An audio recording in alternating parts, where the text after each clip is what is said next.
A striker scores. The stadium erupts. Then a thin digital line slides across the screen. Part of his foot is past the defender, and the goal is gone. Some call that precision. Others say it's ruining football. So what if we changed offside, or scrapped it completely? First, the rule, fast. You're offside if you're ahead of the ball and the second-to-last defender, in the other team's half, the moment a teammate plays it.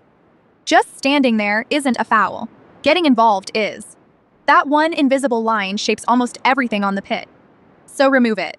Now nothing stops a striker from camping next to the goalkeeper all game, just waiting for a long ball over the top. Every team would do it. Defenders drop deep, the midfield stretches, and patient build-up becomes hit and hope. The game gets faster, wilder, higher scoring, thrilling to some, tactical vandalism to others. And we know a small change can transform everything, because it already has. In 1925, offside dropped from 3 defenders to 2. In a single season, goals jumped from about 2.5 a game to roughly 3.5. That one tweak invented the modern goal-scoring striker and rewired how every team defends. It doesn't prove football could live without offside. It shows how much power this single rule holds.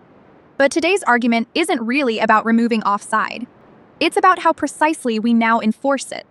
For most of football's history, this was one human on the line, judging the exact instant of a pass while 2 players sprinted in opposite directions.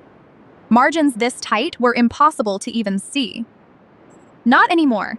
Cameras now track dozens of points on each player's body around 50 times a second, and a sensor inside the ball logs its movement 500 times a second, pinning down the moment it's played.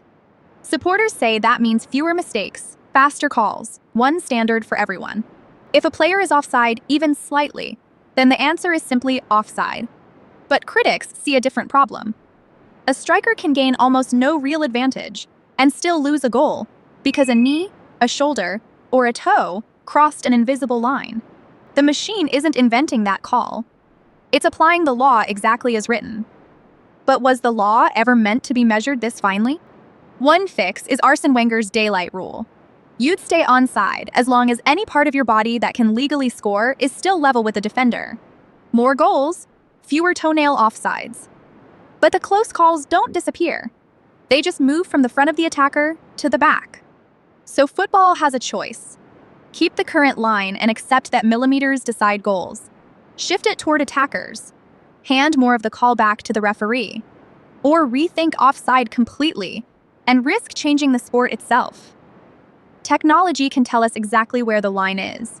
It can't tell us where it should be. So what matters more to you? Perfect consistency? More goals? Or football exactly as it is?